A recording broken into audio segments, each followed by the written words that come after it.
Welcome to the History of English podcast, a podcast about the history of the English language. This is episode 106, An Illuminating Development. In this episode, we're going to look at a brand new industry that was popping up around Western Europe in the early 1200s, the bookmaking industry and the book trade. For the first time, books were starting to be mass-produced, and most of those books were filled with much more than words on a page. They were also filled with color. Most books produced during this period were literally works of art. The pages were adorned with pictures and decorations known as illuminations. So the production of a medieval book required much more than a scribe and a pen. It required a team of trained artisans who worked together to assemble these literary works. And for the first time, most of this work was being done by craftsmen in private workshops, not by monks in a church or monastery. So this time, we'll explore the birth of bookstores and the book trade.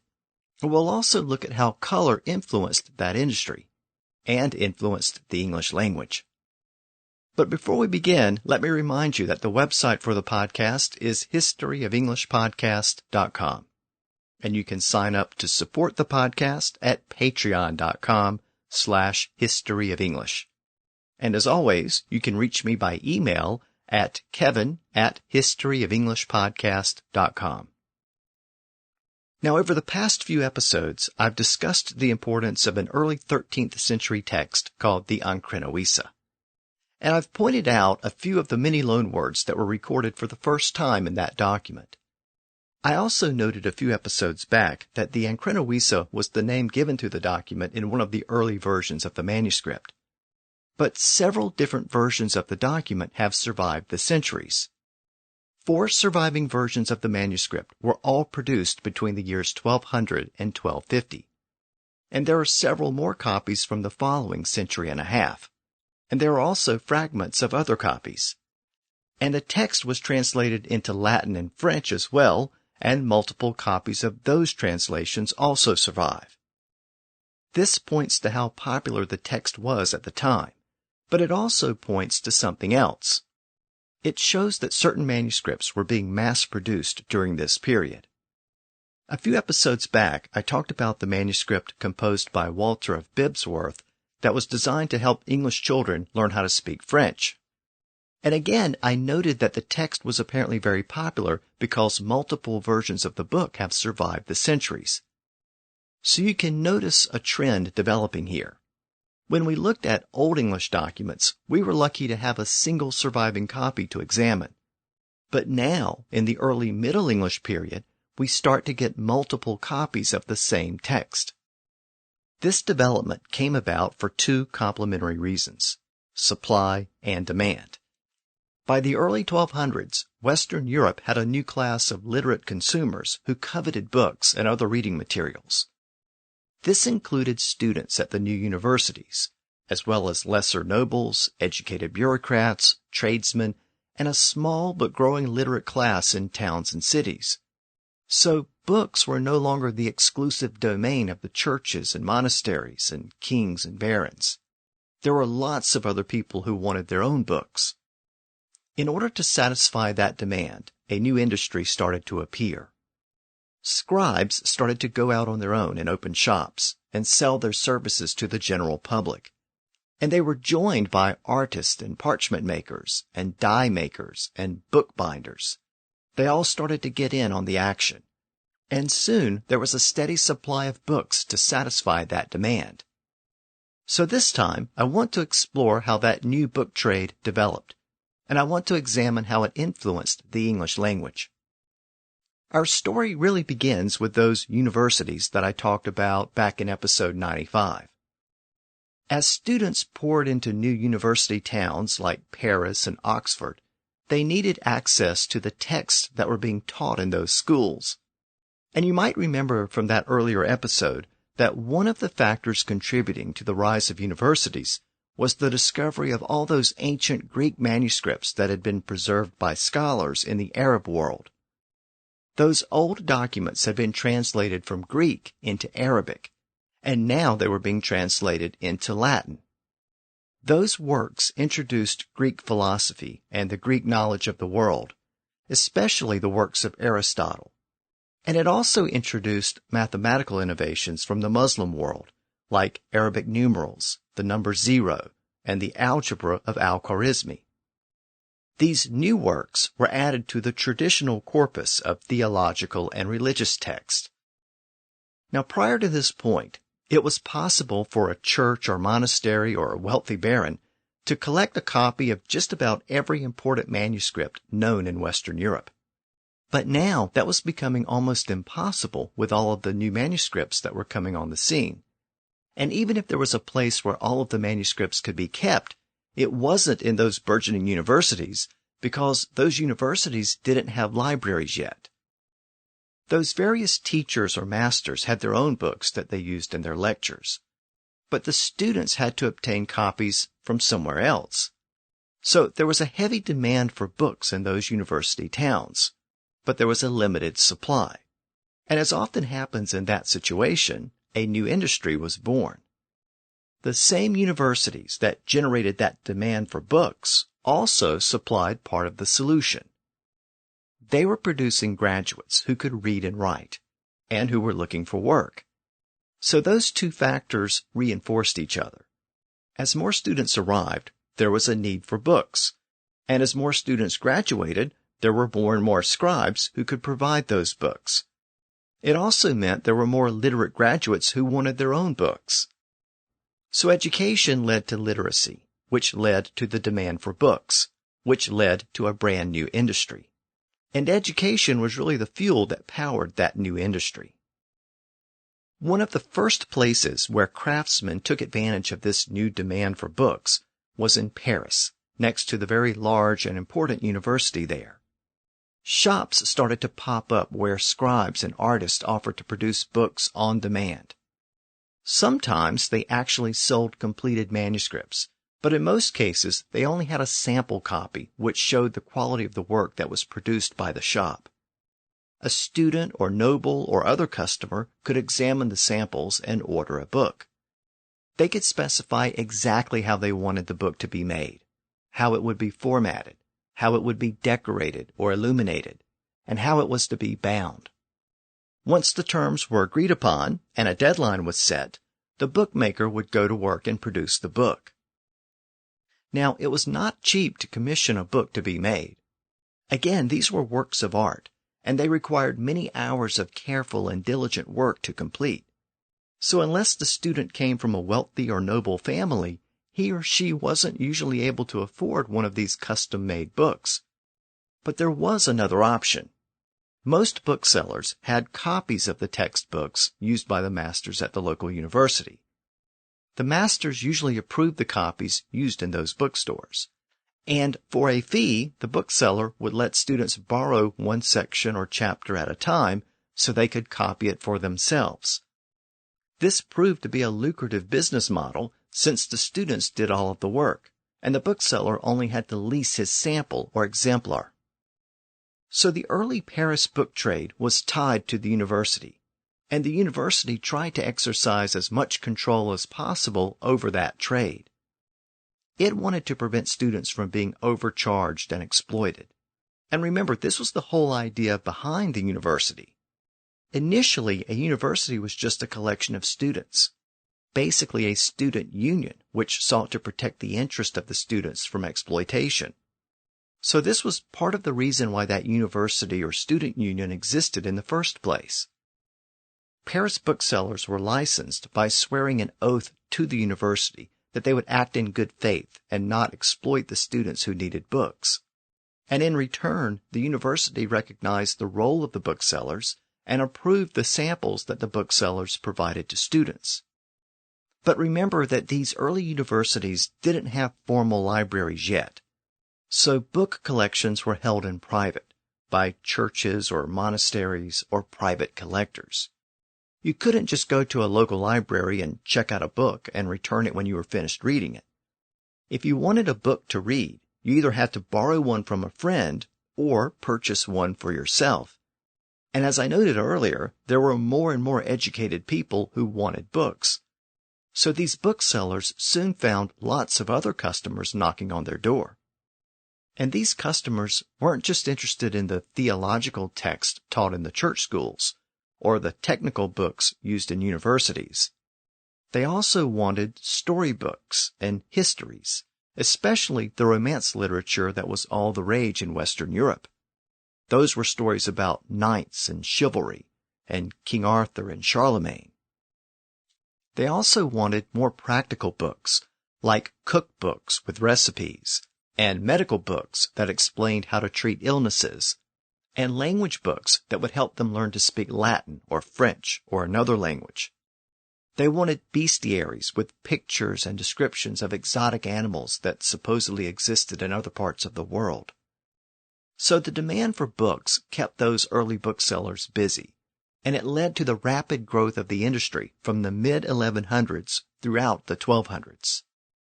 According to the tax records from this period, there were at least 58 booksellers identified by name in Paris in the 1200s. And there may have been more than that who weren't listed by name. Bookmakers and sellers soon opened shops in Italy and England, again initially near universities. By the current point in our story in the mid-1200s, books were being produced by professional bookmakers at Oxford, soon followed by similar shops in Salisbury, York, and Westminster. According to the English tax records from the mid-1200s, Oxford had 23 professional scribes who copied the books, and 18 illuminators who prepared the illustrations for the books, and 12 bookbinders who actually took the individual pages and bound them together into a proper book.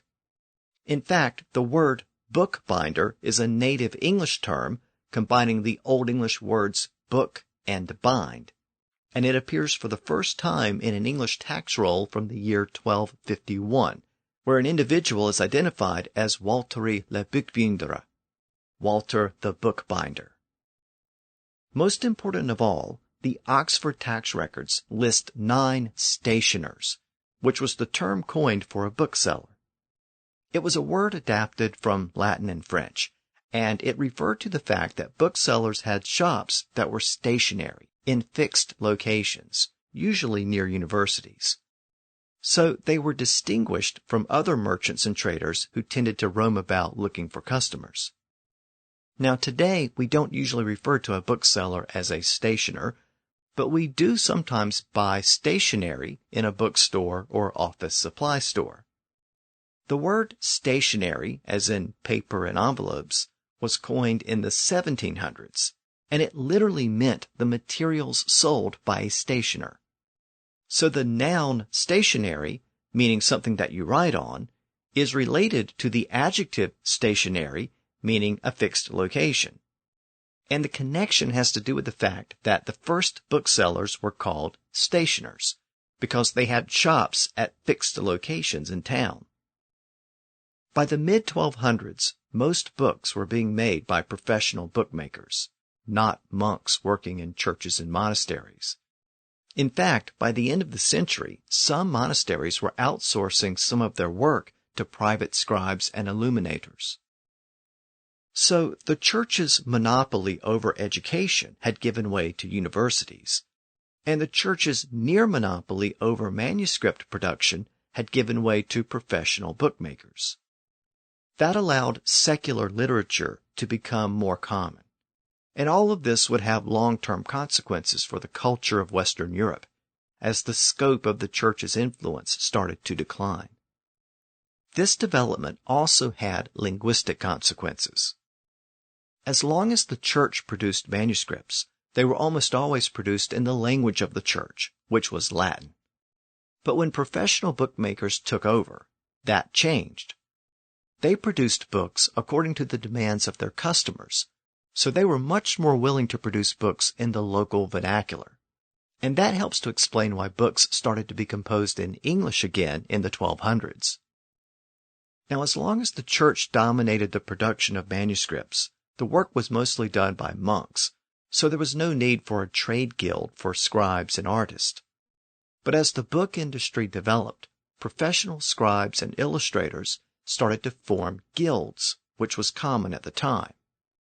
In that earlier episode about universities, I noted that the universities were very much a product of the guild system that existed in medieval Europe, where an apprentice studied and trained to become a master, which is why a university graduate can still obtain a master's degree to this day. Well, the guilds formed for the book craftsmen worked the same way. For example, scribes were much more than writers or copiers. They were also calligraphers who had to know how to work with different fonts and characters to satisfy the demands of customers. An aspiring calligrapher had to serve as an apprentice for at least 7 years. The final year was devoted to the production of an ideal sample or piece of work by which the apprentice could be judged to be a master in his own right. If the sample piece was deemed to be worthy by the guild, the apprentice was allowed to join the guild as a professional scribe and was permitted to open his own shop.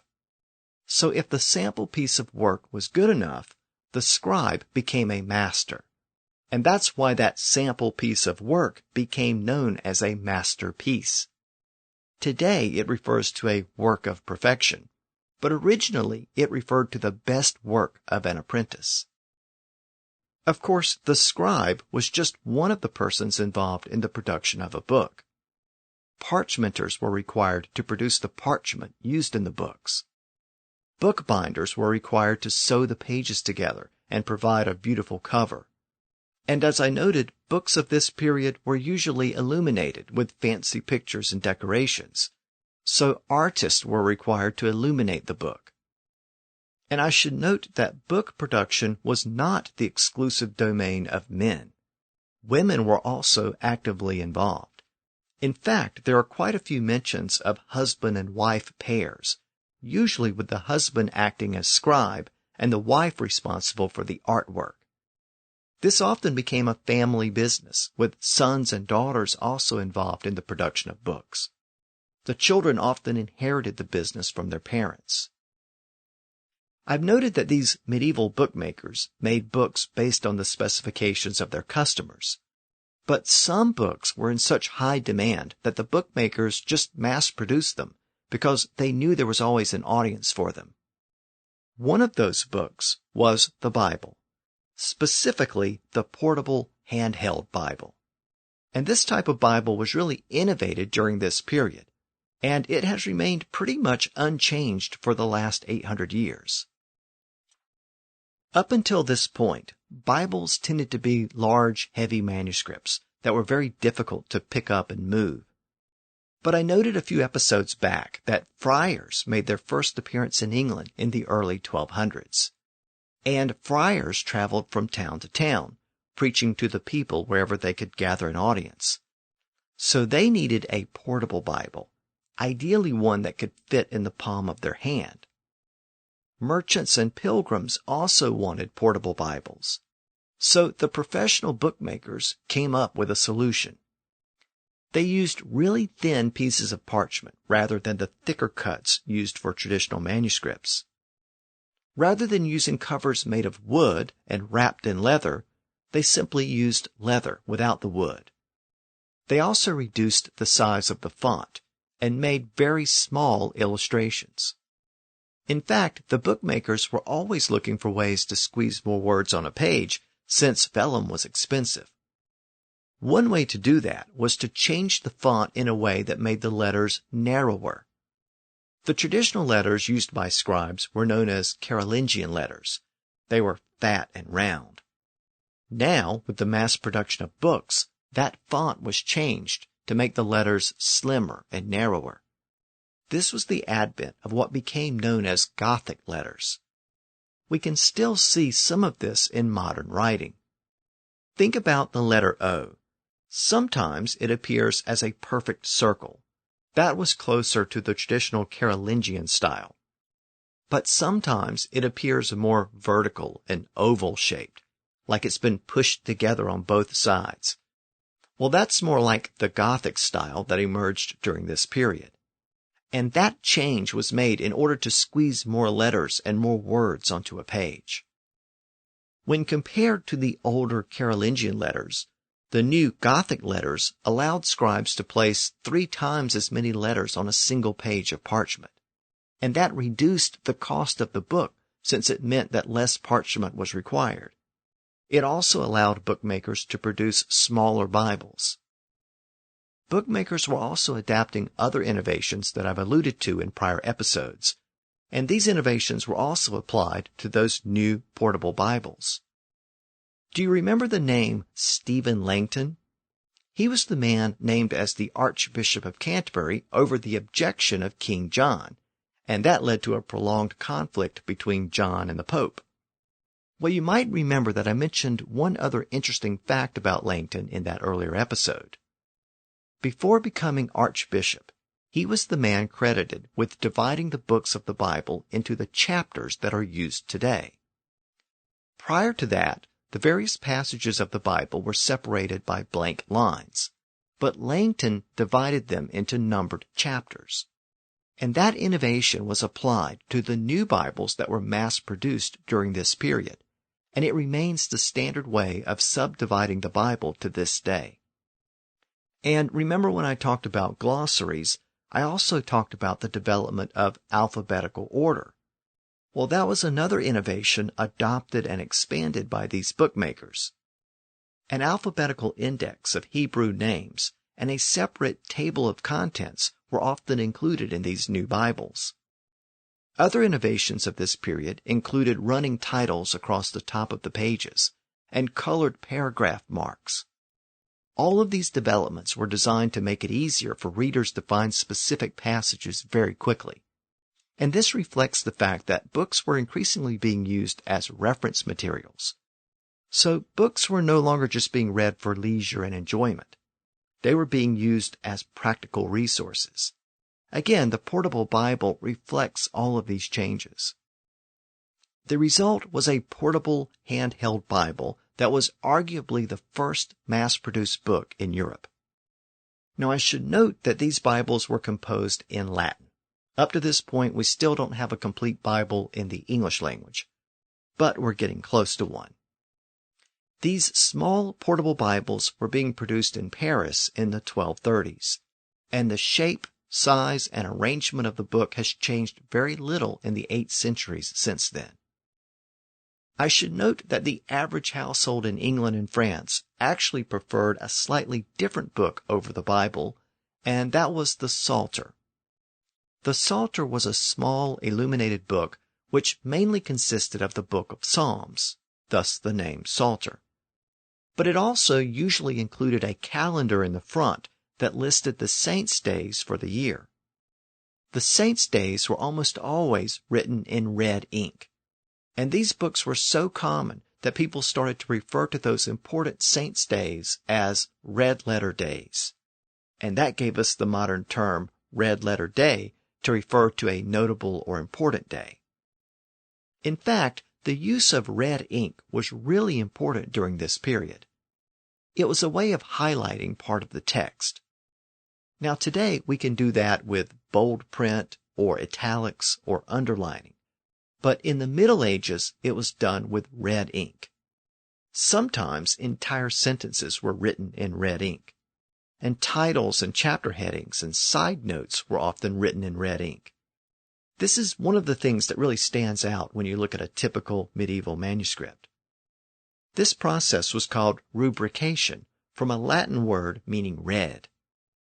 The red ink that was used was either made from a very expensive pigment called vermilion or a cheaper pigment called minium. And that word minium is important because it contributed to several words in the English language. A picture or fancy letter drawn in red ink or minium was called a miniature, meaning that it was drawn with minium. Since those pictures or designs were composed in books and were not full-sized paintings, they tended to be small. So the word miniature came to refer to a small picture. And over time, within English, it has come to mean any small version of something. We even shortened that word to just mini, as in a mini skirt, or a mini series, or a Mini Cooper. That word many is not some ancient prefix from Latin or Greek. It's just a shortened version of the word miniature, which is derived from a type of red ink used in the Middle Ages. Now, we may be tempted to assume that it's derived from Latin or Greek because we also have the Latin word minimum, which also means something small. But that word is completely unrelated to the word miniature. So red ink was very important to medieval scribes. But of course, the most common ink was black ink. In fact, the color black was so synonymous with ink that the word for ink in many languages was based on that color. The Greek word for ink was melon, which meant black. It's also the ultimate source of the word melanin. Latin had the word atramentum for ink, which literally meant anything used to dye something black. And in Old English, the word for ink was, you guessed it, black. Black meant the color black, just like today, but it was also the word for ink. A scribe wrote with black, and an inkwell was a black horn, literally a hollow animal horn used to hold the ink, or black. But around at the current point in our story, in the mid-1200s, that Old English word black started to be replaced with the word ink from French.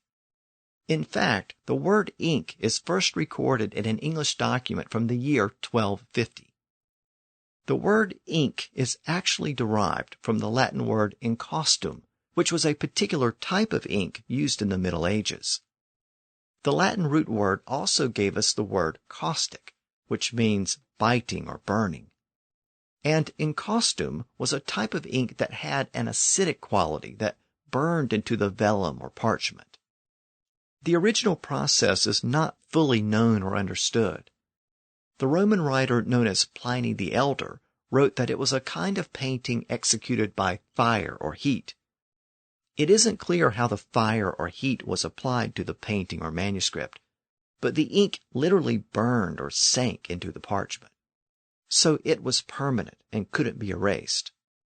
The term encaustic came to refer to any type of permanent writing, and the word caustic was a more general term for burning. That Latin word encaustum was shortened to just ink in French, and that word passed into English around the year 1250. And ink gradually replaced the word black as the preferred English term for the liquid used by scribes. Of course, the word black lives on as the name of a color. In earlier episodes, I noted that the word black is cognate with the French word blanc and the Spanish word blanco, which both mean white in those languages. Now, this is one of those linguistic paradoxes which is apparently explained by the fact that the original Indo-European word meant to burn. Latin inherited the word in the sense of a bright flame, which produced Romance words meaning white. But the Germanic languages inherited the word in the sense of something scorched or burnt, which produced the English word meaning dark or black. In addition to the word black, Old English also used the words zwart and wan to refer to the same color. Now, since Old English used the word black to refer to dark things, that meant it needed a separate word for white or bright things, and that was the word white, actually wheat in Old English. So black and white are both Old English words. And I talked about the importance of red ink in medieval manuscripts. Well, the word red is also an Old English word. It comes from the same Indo-European root as the French word for red, which is rouge. The root also produced the word ruby for a red gemstone and rust for the reddish material that occurs on old iron. The main point here is that the words black, white, and red were used by the Anglo-Saxons. And you might assume that all of our basic color terms go back to Old English. But as we'll soon see, they don't. Now you might assume that some Old English words for colors have been replaced with loan words. But in actuality, Old English didn't even have common words for some of the basic colors we use today, like blue and orange. So what was going on there? Why didn't English have words for those basic colors? Well, I'll try to explain why in a moment. But let me just note here that English was not really unusual in that regard. The connection between language and color is fascinating, and some linguists have tried to figure out why some languages don't have words for basic colors. But before we explore that linguistic issue, let me explain why color was so important to medieval bookmakers. As I noted earlier, medieval books weren't just collections of words. They were also works of art. Drawings and illustrations filled the pages. And these weren't just scribbles or little decorations. They were elaborate designs, and on many pages there were more illustrations than there were words. Now this is obviously something that's better appreciated if you see it, rather than having it described to you. So if you're not familiar with these types of illustrations, I would encourage you to Google medieval manuscripts or medieval illuminations to get a sense of this type of artwork. These illustrations brought color to the page and were intended to attract the eye of readers. We have to keep in mind that most people were still illiterate or barely literate, especially given that most books were written in Latin. Even a basic knowledge of Latin might not be enough to fully understand what the text said. So pictures were sometimes just as important as the text itself. It illustrated the subject matter, and sometimes the pictures were more interesting than the words themselves. Even if you couldn't read, you could enjoy the drawings of exotic animals in a bestiary. And in a Bible or Psalter, you could see familiar biblical stories depicted in color. In fact, some religious books were literally picture books, telling the stories of the Bible through illustrations. So the illustrations were a fundamental part of these manuscripts. Of course, these types of illustrations weren't new. They'd been used for several centuries. But during the 1200s and 1300s, they started to become even more elaborate and sophisticated. Some scholars suspect that the illustrations became more elaborate during this period because professional illuminators rather than monks were putting them together. The illustrations sometimes served a very practical purpose. Most workshops employed a proofreader who would read over the manuscript and look for errors, which were usually missing words. Those types of errors were common because a new manuscript was usually copied from an existing manuscript, and in the process of copying, it was easy to miss a word or sentence. These mistakes are sometimes a good thing for modern scholars, because it can help to piece together the history when several copies of the same manuscript are found. If several versions all contain the same mistake or missing word, then scholars can usually discern that they are all connected. They were all made from the same original source document which contained the error. Now, scribes tried to fix those mistakes if they could catch them.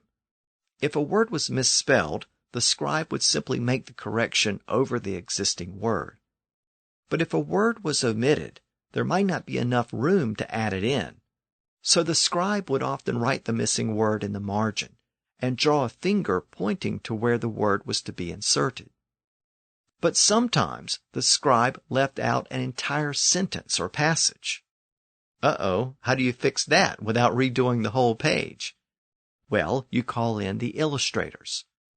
The scribe would often write out the missing passage in a blank space in the margin and include a small erasable note to the illustrator to explain how to incorporate the passage into the main body of the text.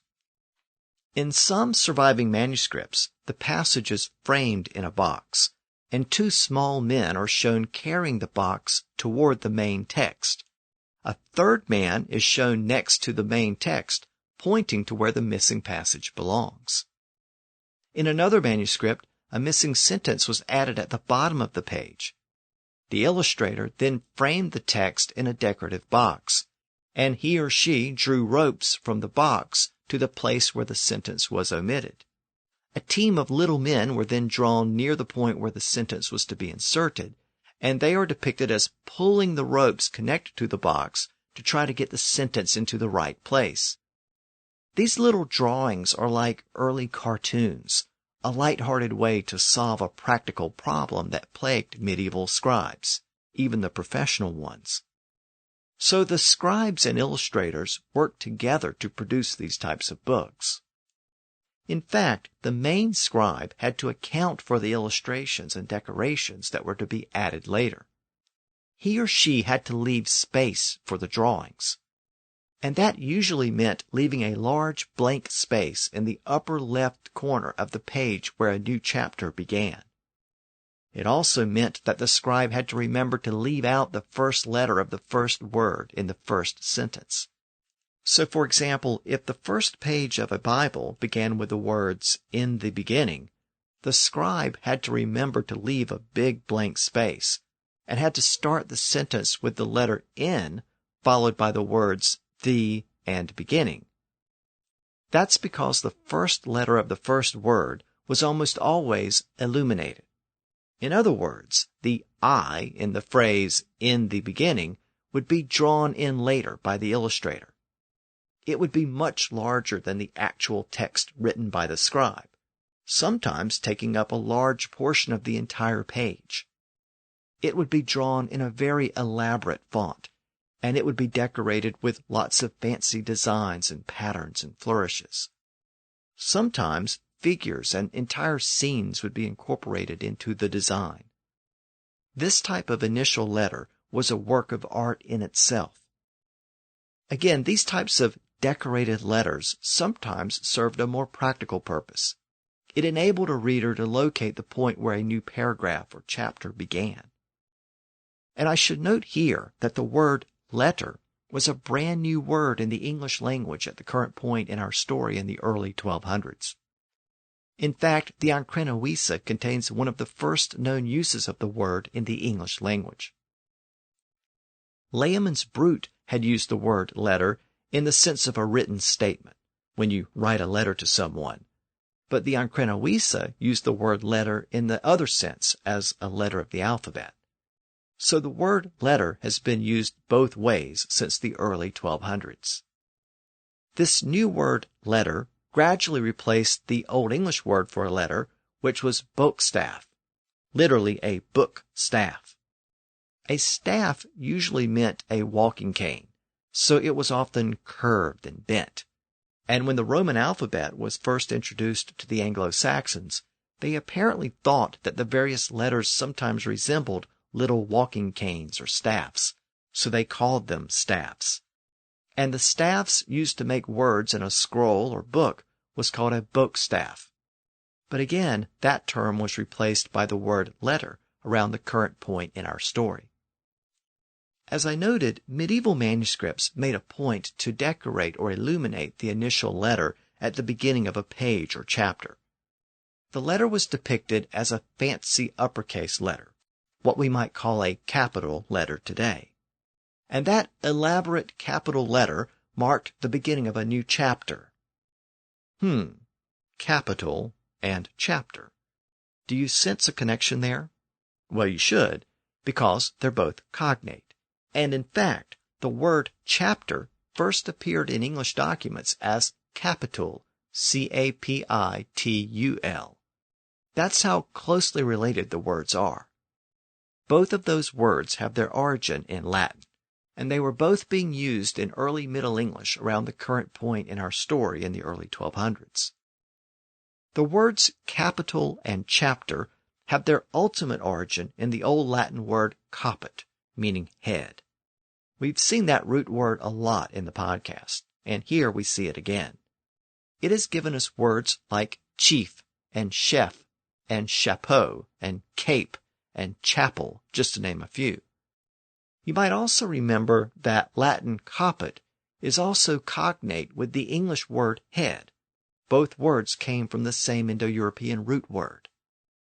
So in almost all of the words derived from caput, there's some connection to the head, or the head place, meaning the primary place. Today we have both of those senses in the word capital. Capital punishment is punishment that causes death, traditionally by removing the convicted person's head. So decapitation, literally the removal of the head, was a type of capital punishment. And today, the main city of government administration is the capital city. We might even refer to a place where government business is conducted as a capital building. Well, in medieval manuscripts, any prominent object standing at the head or top of the page was also called a capital. And since that object was usually a large, elaborately decorated letter, that type of letter came to be called a capital letter. Today, it simply means any uppercase letter, which is larger and more prominent than a lowercase letter. But originally, it had more to do with its location on the page. The fact that it was big and fancy is the sense that's been retained over time in the modern use of the term capital letter.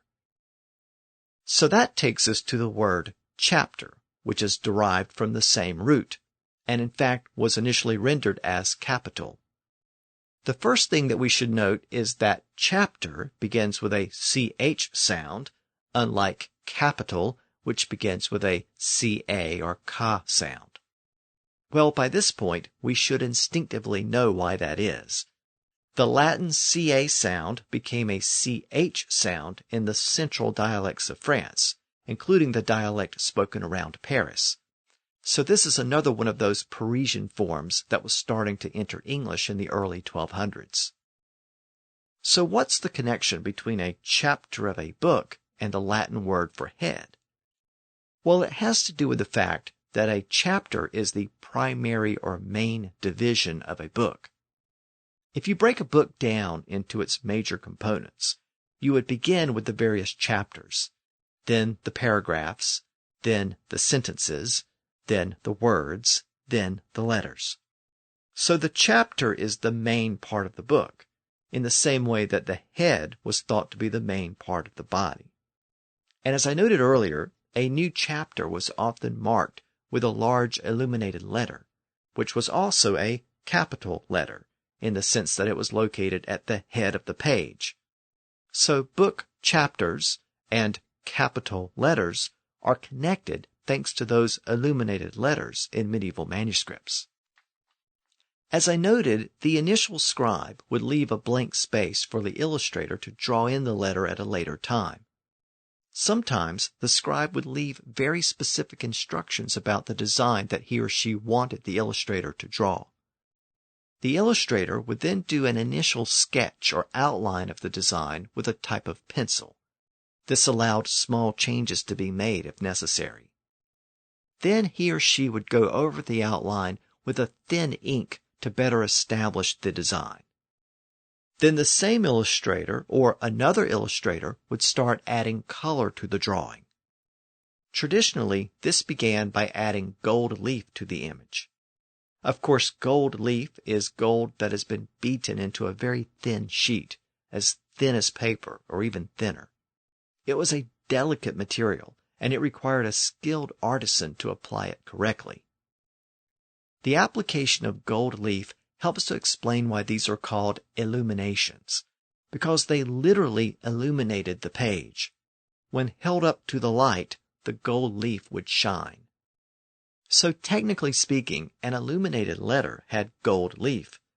But gold leaf was expensive, so it became common to use a yellow or gold paint as a substitute in lieu of the real thing. Interestingly, even when yellow or gold paint was used, it was still applied first, before the other colors. So it was treated the same as gold leaf. So now I've introduced a couple of more colors to the story, yellow and gold. And you might remember from an earlier episode of the podcast that both of those words are also cognate, and they're both native to Old English. The original Indo-European root word was something like kel, and it meant to shine. It produced the Old English words gold, golden, and gilded. But in Old English, when that hard G sound appeared before a front vowel, like E or I, it often shifted forward and became a Y sound. That's how we got the word yellow with a Y sound at the front. So in our group of primary colors that come from Old English, we have black, white, red, and now we can add yellow. I should also remind you that yellow and gold are also cognate with the word yolk, as in an egg yolk.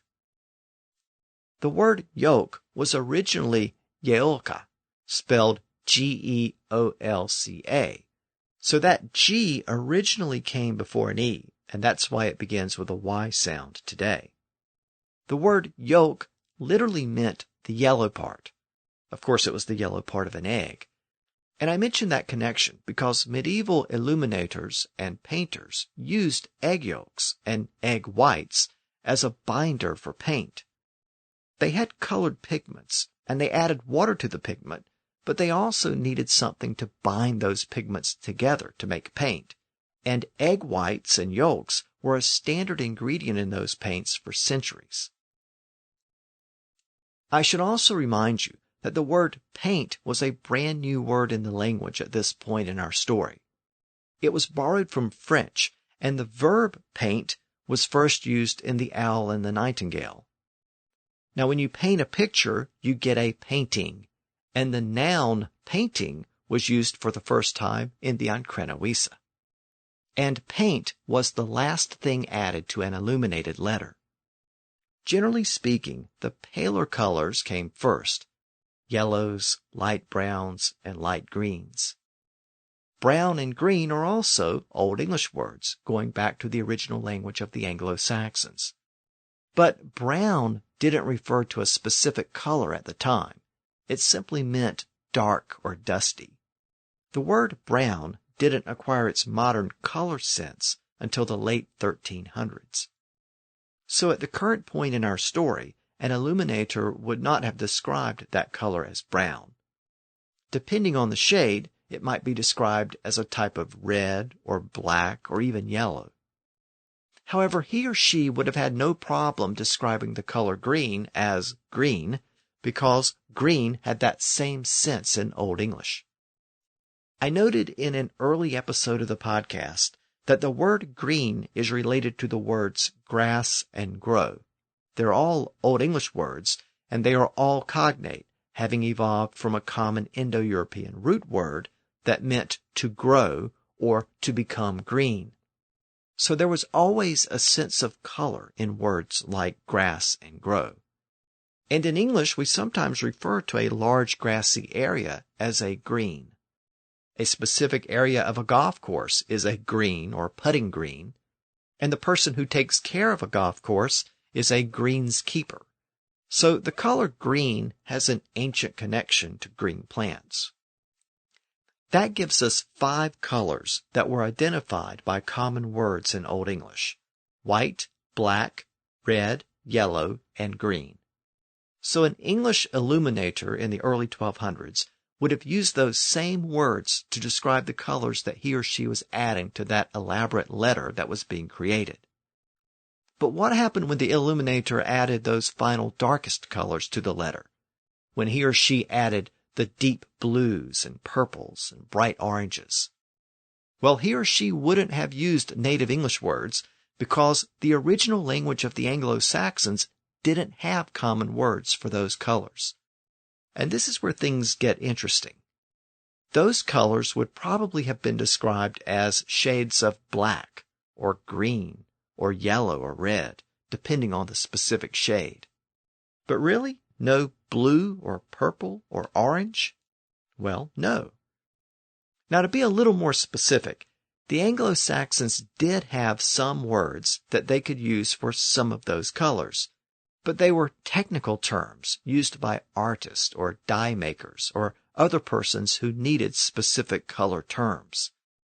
For example, Old English had the word howen, which could refer to blue or bluish gray or even green, and the word woad could also be used to refer to a shade of blue.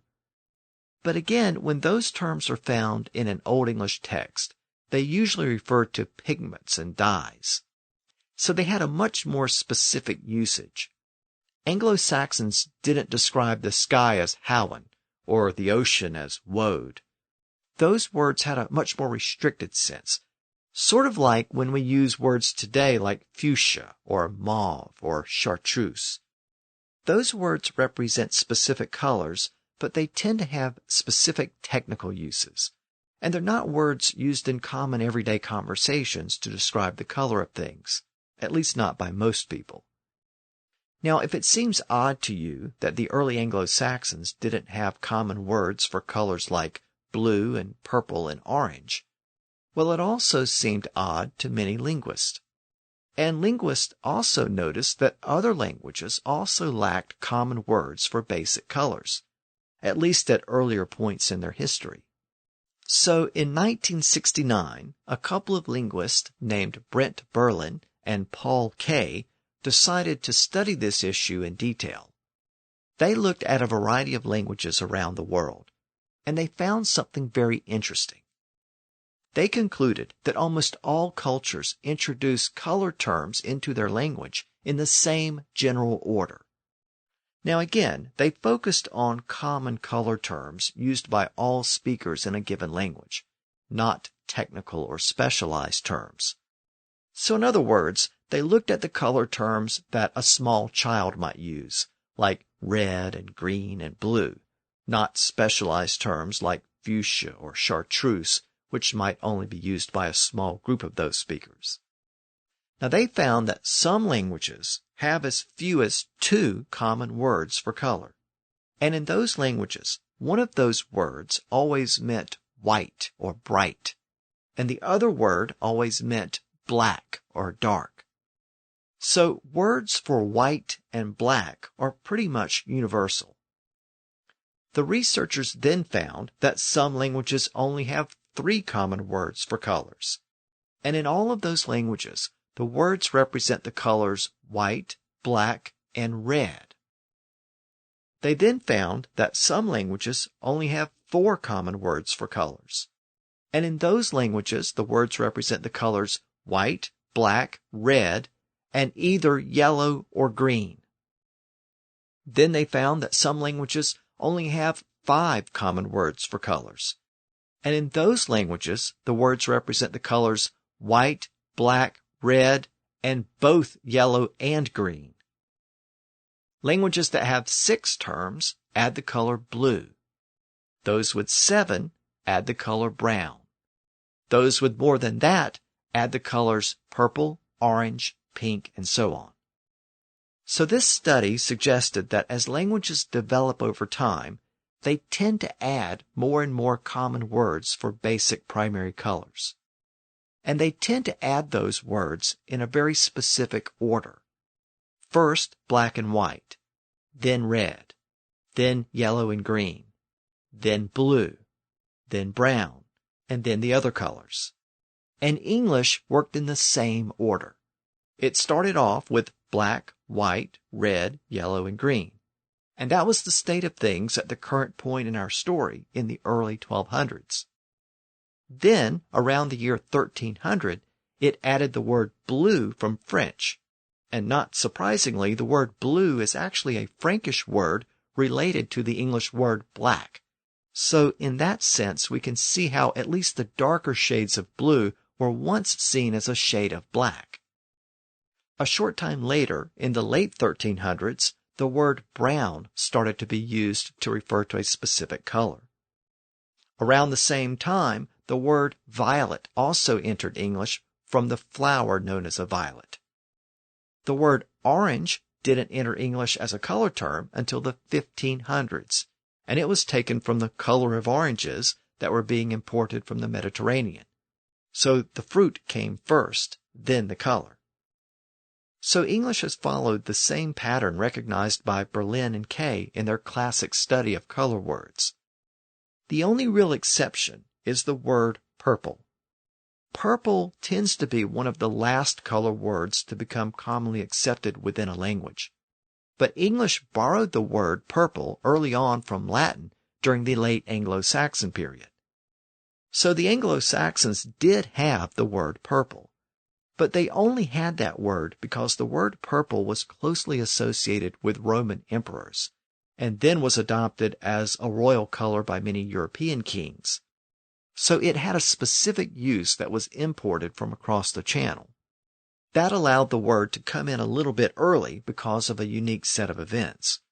Had that color not been so closely associated with European royalty, English probably would not have had a common word for that color until the late Middle English period. Now, there's one other interesting aspect about the order in which color terms enter a language. It happens to be the same order used by medieval bookmakers when they added color to the pages of a manuscript. Remember that they started with a clear or almost white piece of parchment. Then they added black ink, known as black in Old English. Then the scribe added red ink to mark the highlighted portions, the process called rubrication. Then the illuminator was called in to decorate the manuscript. He or she added gold leaf or yellow paint. Then the illuminator added pale colors like light green. And finally, the darker colors were added: blues, browns, purples, oranges, and so on.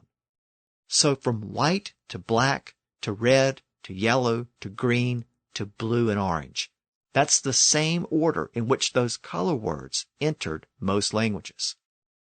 So in that sense, one of those beautiful illuminated manuscripts was essentially a metaphor for the English language itself.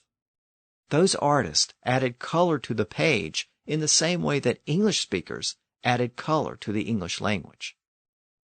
And with that, I'm going to conclude this episode about the medieval book trade and the role of color in early Middle English. I should mention that I'll have much more to say about the colors blue, violet, and orange in a future episode, because all of those terms came into the language a bit later. So stay tuned for that discussion. And until next time, thanks for listening to the History of English podcast.